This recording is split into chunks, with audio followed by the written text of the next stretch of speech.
By popular demand, we have back today for the second edition, all-female edition of Spotlight on the Arts. My colleague, Dahlia Gabor, and myself, Carrie Seidman, and we're here to bring you everything that's happening this week in the arts world. We're wishing our colleague, Jay Handelman, a happy Yom Kippur. He is home enjoying that today. And so the 2/3 of the art staff that is female is taking over. It doesn't happen quite as much as you'd think. It doesn't. You and I have to get together a little bit more on our scheduling because always one of us is gone when the other is around. So we're going to work on that. Don't worry. So Dahlia's going to kick it off here. Yeah. So we have a really cool concert happening this weekend at the Sarasota Orchestra. They're doing a Great Escapes concert piece called Breaking Bad, which is already an intriguing title, and they're doing a bunch of like spooky, creepy music kind of thing with sort of like with a Halloween theme. That's what I'm thinking, at least. It runs October 19th through the 22nd, and they're playing music from The Wizard of Oz, Phantom of the Opera, Star Wars, Frankenstein. Oh, fun. And they're also playing, like spooky and then also classical music, Beethoven's Overture to Creatures of Prometheus, and then Berlioz, is that how you say his name? Berlioz. His Hungarian March from the Damnation of Faust. So all those in one lineup is going to be like really powerful and amazing. So you should definitely check that out.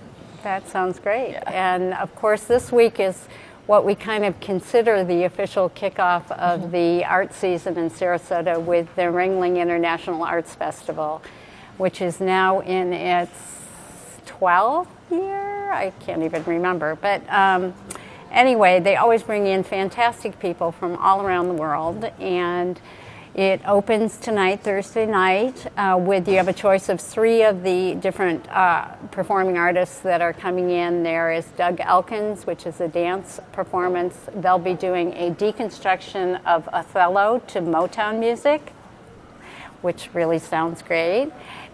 Or there's a musical group called Eighth Blackbird, and there's also an acrobatic group from Australia called Gravity and Other Myths. And those are the kickoff performances tonight, followed by a big party in the Ringling Courtyard called The Night in Rio. Are you going to be able to go? I don't know. I'm going to try. Really fun. So fun. The opening night parties are always really fun. And then there are about 4 other acts that are part of the festival this year, too. There's a cellist, there are a couple one-man shows, and there is a hilariously funny girl group, 3 women who actually dance in Doug Elkins' work as well, who go by LMNO3 because their last names start with L, M, and O. That's really clever. Yeah, and they're doing a great piece called Bangs. So make sure you try to get that in. All the performances are an hour or less, so you can go up and catch several of them. They're all on the Ringling Museum campus, and that runs from tonight, Thursday night, through this Sunday. As far as I've seen, tickets are going really fast too. So if it's there's always something specific you want to see, then it really is the kickoff of the season, and people really enjoy the multi-performance format, and it always does really well. I'm really excited. It's my first one since I've been here. Yeah, it's great. And what else? What else we got? If you want to go see some art instead of performing arts, you can check out the Swing State exhibition that's opening at the Arts Center. They do it every election season, and it's a politically themed juried show. So not all the art, most of the art is politically themed, and all the local artists have a great time expressing their points of view. I can only imagine how fascinating it will be this year. It's going to be amazing is what it's going to be. And local politicians that are running for office show up as well, and then you can talk to them and ask them questions, and it just looks like a really fun evening. So definitely a way to create some conversation and let off some steam and just kind of laugh and have a good time. And if you're looking for something maybe a little more mellow than politics, and you're up at the Ringling campus anyway for the International Arts Festival, Sarasota Contemporary Dance is kicking off their first show of their season, and it's called Jazz and SCD.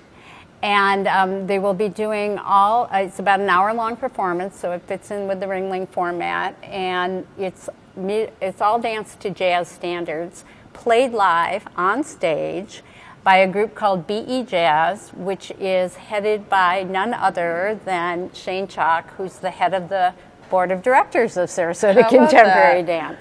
So he's kind of putting on a different hat for the night, and they'll be playing all the music live. And it's rumored that Shane even has a movement part. He told me not to call it dance, but a movement part in one of the pieces. So that also starts tonight, Thursday night, and runs through Sunday. Well, on Sunday, to top off this really exciting, really packed weekend, we have 2 performances of the one-person show Late Night Catechism at the Glenridge Performing Arts Center.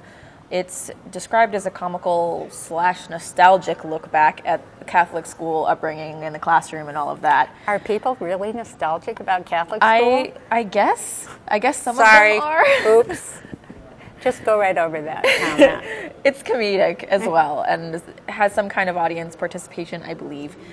So that show debuted in 1993, and the New York Times says that it speaks to more than just audiences of one church. So that could be interesting. I don't know. It should be interesting. So those performances are at 2 and 8 o'clock, and on the 16th, and tickets are $25.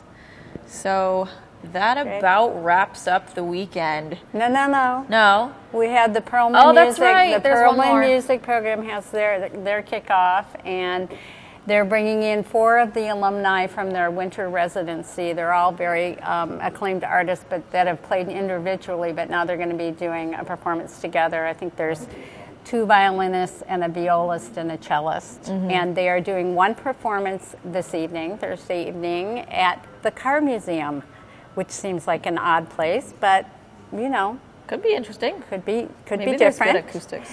And the other performance that they're doing is on the weekend, and that is part of Selby Gardens' garden series. What's it called? Garden music series. There you go. Yeah. So so tonight, and I think it's Sunday at the Selby, and you can hear some great music.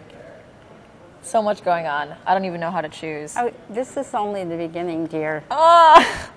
It gets much busier than this. Take a deep breath. Okay. We're going to have to speed it up next time. There's so much to talk about, but that's all we got for today. So thank you so much for tuning in, and check out these articles and stories and reviews and all of the above at heraldtribune.com/arts. And we'll see you next week.